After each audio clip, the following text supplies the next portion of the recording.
project is called Sensational Protection.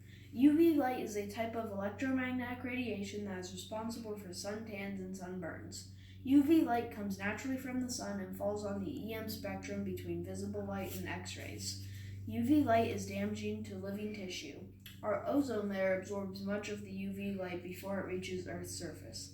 However, as our ozone layer has become thinner, more UV light is reaching Earth's surface, which leads me to my problem.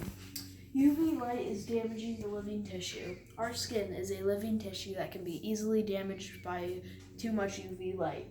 There are many options available to protect human skin from UV light, but which offers the best protection? My question is, comparing sunscreen lotion, sunscreen spray, a t-shirt, and a t-shirt of SPF 50, which will offer the best protection for skin from the sun? My hypothesis is that the t-shirt of SPF 50 will have the most effect protecting human skin.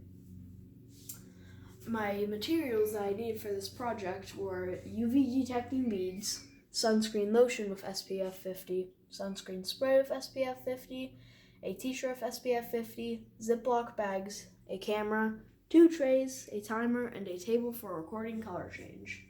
My procedure for this project was, I first placed the beads inside a Ziploc bag. Next, I marked the beads with each of their sun protection.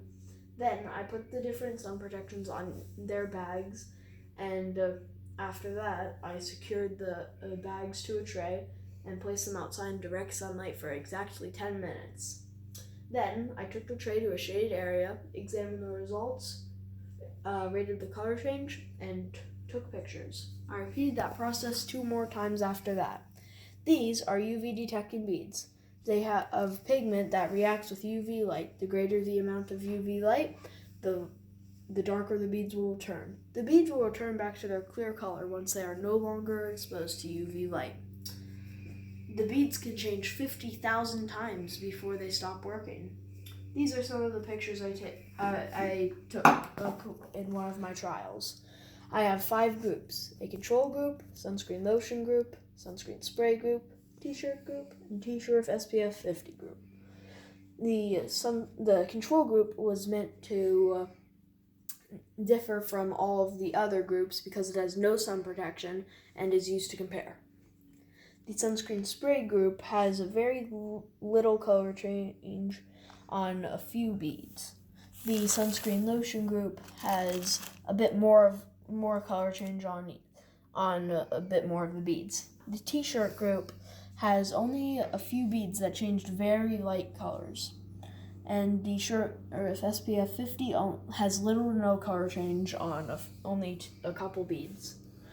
For my data, I have a graph and a table. The table shows how I rated the colors, and the graph explains explains my rating of them.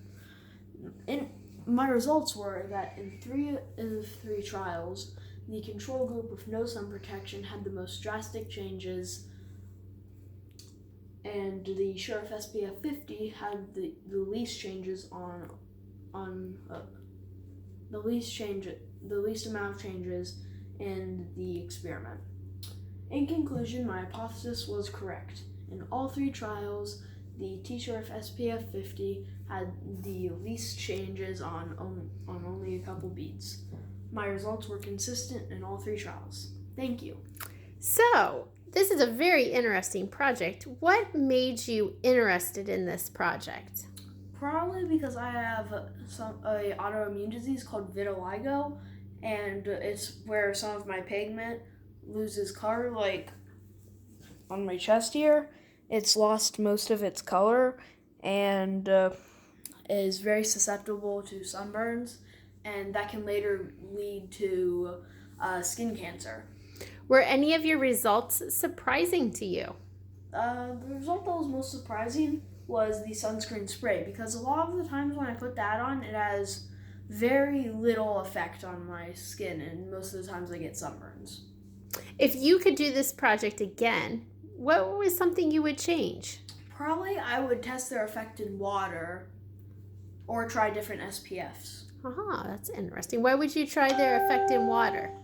because sometimes water could help by creating more layers of that the sun had to fight through, or it could be worse by washing away the sun protection you have on. Very good. That's why the shirt would probably be better in water also, because it has the sun protection factor built into it already and it can't wash away. Could you show us about the beads? Yeah, sure. If you were to come outside. Nope, just go to the window, bud. Oh. Well, it's better. It's better okay, it'll outside. work. Show them. Okay, well, the beads can even change in a window like I'm doing right now. They've already started to change. They will keep changing And why do they change? because they have pigment that reacts to the UV light a lot, like it is right now. And will they go back to normal? Yeah, after they return to shade, like if I close my hand and waited for like a couple seconds, it'll go back to a bit more of a clear color. Needs a while to change back to full clear. Like they've already gotten paler. than Oh, they yeah, were you can before. see. All right. Well, thank you very much. Even. Okay. Well,